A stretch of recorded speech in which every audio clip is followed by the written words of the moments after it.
अकाल मृत्यु वो मरे जो कार्य करे चांडाल का, काल उसका क्या करे जो भक्त हो महाकाल का। अर्थात महाकाल काल से परे हैं, वो आदि हैं और अनंत है। साथ ही एक बार जिसके ऊपर महाकाल की कृपा हो जाए उसके बाद उसका काल कुछ भी नहीं बिगाड़ सकता है। तो इसीलिए ही हम महाकाल के दर्शन करने के लिए आए हुए हैं उज्जैन में। पिछली वीडियो में आपने देखा था कि कैसे हम यहाँ पर शाम को पहुँचे थे और शाम को हमने महाकालेश्वर की शयन आरती ली थी। अगर आपने वो वीडियो नहीं देखी है तो जल्दी से आई बटन में से देख लीजिए। और आज हम दोबारा से तैयार होकर आ गए हैं महाकाल के दर्शन करने के लिए। तो चलिए जल्दी से महाकाल के दर्शन करते हैं। और यहाँ हमने प्रसाद ले लिया है। तो अभी हम नहा धोकर तैयार होकर आ चुके हैं मंदिर में। और ये रही हमारी पूजा की टोकरी और इसके साथ ही यहाँ पर है हमारा प्रसाद। कल रात को हमने आपको दिखाई थी हमारी शयन आरती, मंदिर में होने वाली शयन आरती, और आज हम आपको दिखाएंगे सुबह होने वाली आरती और पूरा महाकाल लोक। मंदिर के बाहरी जो स्टॉल्स थी वहाँ से हमने लिया प्रसाद और फूलों की टोकरी और उसके बाद हम मंदिर में दर्शन करने के लिए अग्रसर हो चले। तो जब तक हम मंदिर में पहुँच रहे हैं तब तक हम मंदिर के बारे में कुछ जान लेते हैं। तो सबसे पहले हम जानते हैं इस मंदिर की ज्योग्राफिकल जगह कि ये कहाँ पर बना हुआ है और किस स्थान पर बना हुआ है। महाकालेश्वर मंदिर उज्जैन में है, ये तो हम सभी जानते हैं। लेकिन महाकालेश्वर का जो मंदिर है इसे पृथ्वी का नाभि स्थल भी कहा जाता है, क्योंकि जो इस मंदिर का शिखर है उसके ऊपर से ही कर्क रेखा गुजरती है। कर्क रेखा वो रेखा है जो कि हमारी अर्थ को दो हिस्सों में डिवाइड करती है, यानी कि अर्थ के बीच में से गुजरने वाली रेखा। और यहाँ देखिए बातों ही बातों में हमने मंदिर के प्रांगण में प्रवेश ले लिया है।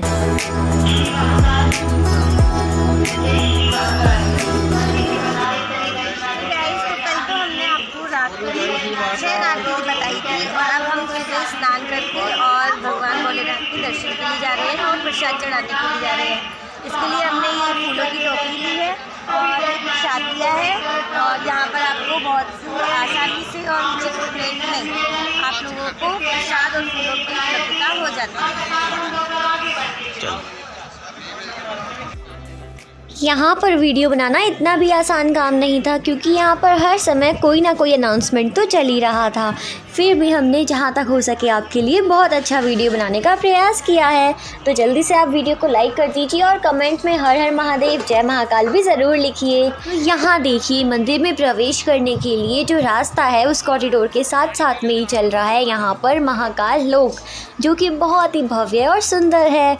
लेकिन महाकाल लोक को घूमने से पहले हम जल्दी से पहले महाकाल के दर्शन तो कर लें। तो ये देखो, ये है मंदिर का बड़ा और भव्य गेट और इसमें से ही अब हम अंदर जाने वाले हैं। तो चलिए जल्दी से अंदर चलते हैं।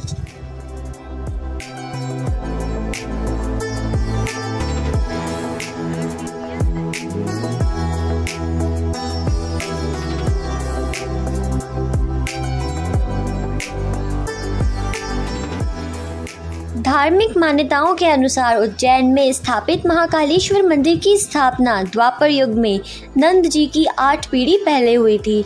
पौराणिक कथाओं की माने तो ये मंदिर 800 से 1000 साल पुराना है और इस मंदिर का विस्तार किया गया था राजा विक्रमादित्य के द्वारा। जी हाँ, लेकिन हमें जो आजकल का ये वर्तमान मंदिर का प्रांगण दिखाई दे रहा है, इस मंदिर को दोबारा से 150 वर्ष पूर्व राणोजी सिंधिया के मुनीम रामचंद्र बाबा शेन जी भी ने करवाया था, क्योंकि इस मंदिर को भी मुगलों के आक्रमण के दौरान काफ़ी ध्वस्त कर दिया गया था। तो अब देखिए, अब हम इस रास्ते से अंदर जा रहे हैं। आपने शाम वाली वीडियो में देखा था ना कि ये पूरा रास्ता खाली था, लेकिन अभी यहाँ पर बहुत भीड़ है और उस अंदर वाले हॉल में भी हमने आपको दिखाया था। तो चलिए जल्दी जल्दी चलते हैं।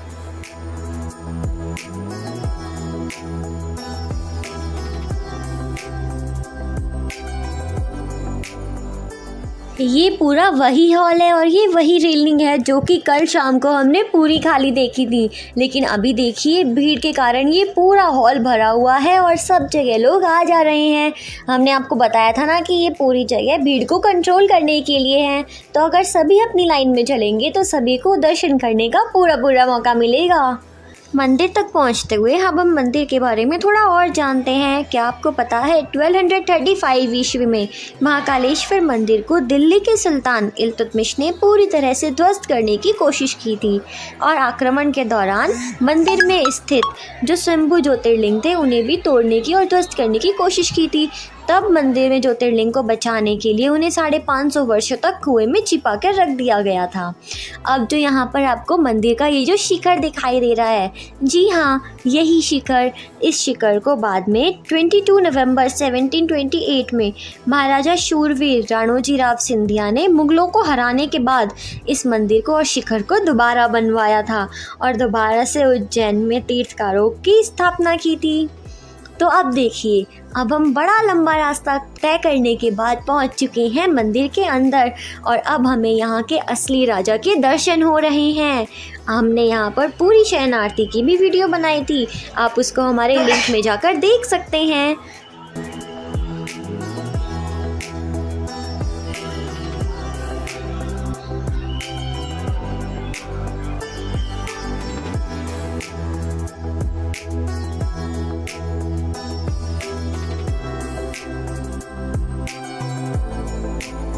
हर धार्मिक स्थल के कुछ नियम और कानून होते हैं, इसलिए हम अंदर जाके गर्भगृह में बहुत थोड़ी सी वीडियो ही बना पाए, लेकिन होप आपको महाकालेश्वर के अच्छे दर्शन हुए होंगे। हर हर महादेव। हर हर महादेव। महाकालेश्वर के दर्शन करने के बाद थोड़ी देर हमने वहाँ पर बैठकर मंदिर में ही प्रांगण में बैठकर महाकालेश्वर का ध्यान किया और उसके बाद अब हम यहाँ से बाहर की तरफ निकल पड़े हैं। अब हमने भगवान के दर्शन कर लिए हैं और सबके लिए प्रेयर भी कर ली है ताकि भगवान सबकी मनोकामनाएं पूरी करें। और अब हम बस थोड़ी देर यहाँ पर बैठे हैं और फिर आगे जाएंगे। और पापा इस तरफ बैठे हैं। पापा देखो, जय श्री महाकाल।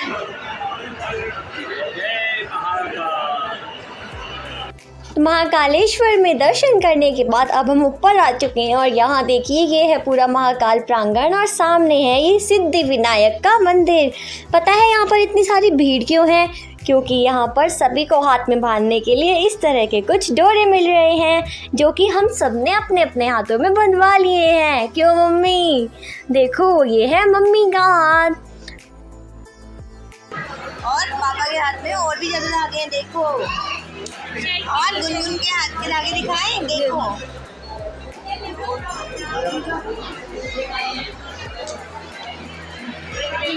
वहाँ पर प्रसाद काउंटर है, वहाँ से हम महाकालेश्वर भगवान में चढ़ा हुआ प्रसाद पा सकते हैं। और ये साक्षी गोपाल महाराज जी का मंदिर है, यहाँ पर दर्शन करना जरूरी होता है। इनके दर्शन करने से महाकाल दर्शन करने की गवाही होती है। और वो जो आपको मंदिर दिखाई दे रहा है वो है ओमकारेश्वर मंदिर और इसी में इसकी पहली मंजिल जो है वहाँ पर नाग पंचमी वाले दिन साल में एक ही बार वाला मंदिर खुलता है और वहाँ पर नाग देवता स्वयं भक्तों को दर्शन देने के लिए आते हैं।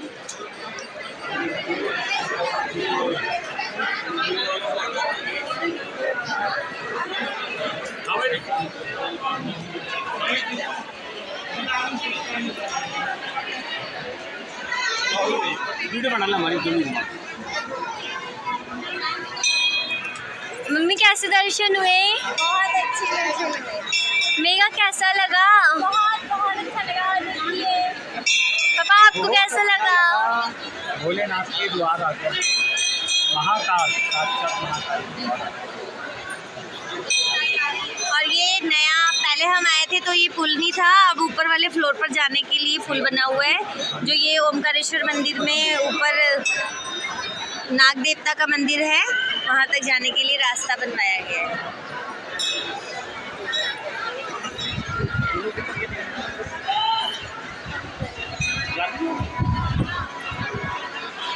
और अब देखिए, ये जो आपको पेड़ दिखाई दे रहा है ये है रुद्राक्ष का पेड़, जहाँ पर बहुत सारे रुद्राक्ष लगे हुए हैं। जैसा कि आपको दिख रहा होगा, ये छोटे छोटे फल, ये सभी रुद्राक्ष हैं।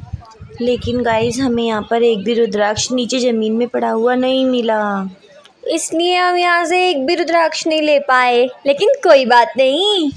महाकाल प्रांगण में ही महादेव जी के दूसरे मंदिर से हमें प्रसाद स्वरूप रुद्राक्ष भी मिले थे। इस पूरे प्रांगण में यहाँ पर बहुत सारे छोटे छोटे अलग अलग मंदिर बने हुए हैं और हमें यहाँ पर ही अलग अलग महादेव जी के दर्शन भी हो जाते हैं।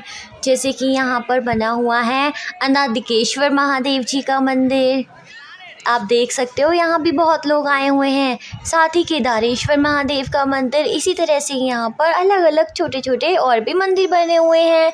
और आपको पता है महाकालेश्वर में महादेव के दर्शन करने के बाद भैरव बाबा के दर्शन करने भी बहुत ही ज़्यादा ज़रूरी होते हैं, तभी हमारी मनोकामनाएं पूरी होती है और महादेव के दर्शन सफल माने जाते हैं।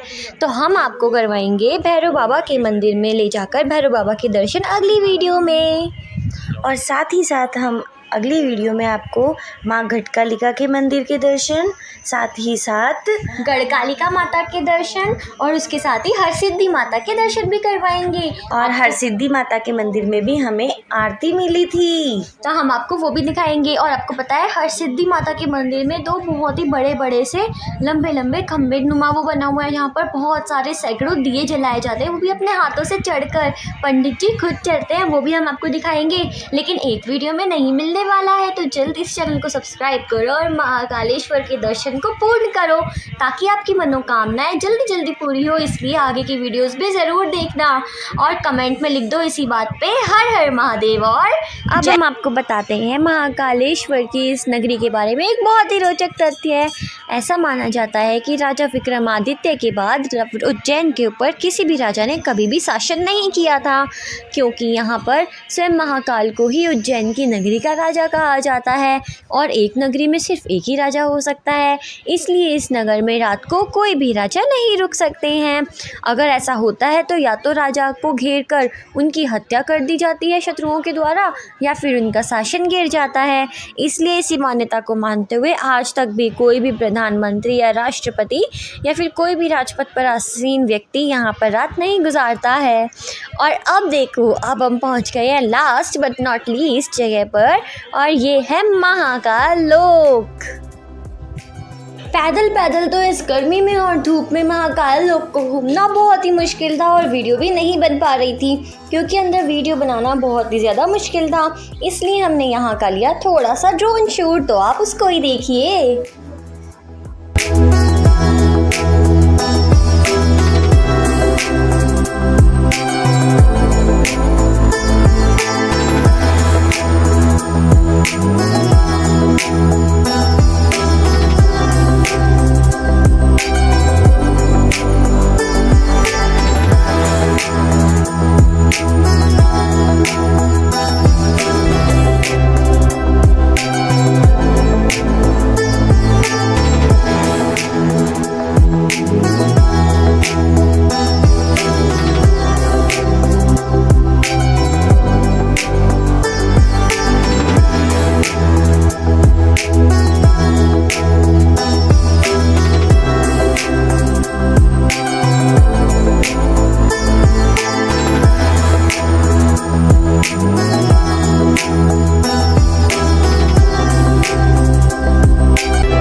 होप आपको महाकालेश्वर के अच्छे दर्शन हुए हों। और ये मान्यता है कि महाकाल के दर्शन करने के बाद भैरव बाबा के दर्शन करने बहुत ही ज़्यादा इम्पॉर्टेंट और ज़रूरी होता है।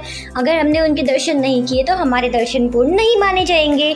तो हम आपको भैरव बाबा के दर्शन करवाएंगे नेक्स्ट वीडियो में। तो जल्दी से चैनल को सब्सक्राइब कर लो, बेल नोटिफिकेशन को ऑन करवाओ ताकि आपकी ये पूरी यात्रा सफल हो पाए। हर हर महादेव। थैंक्स।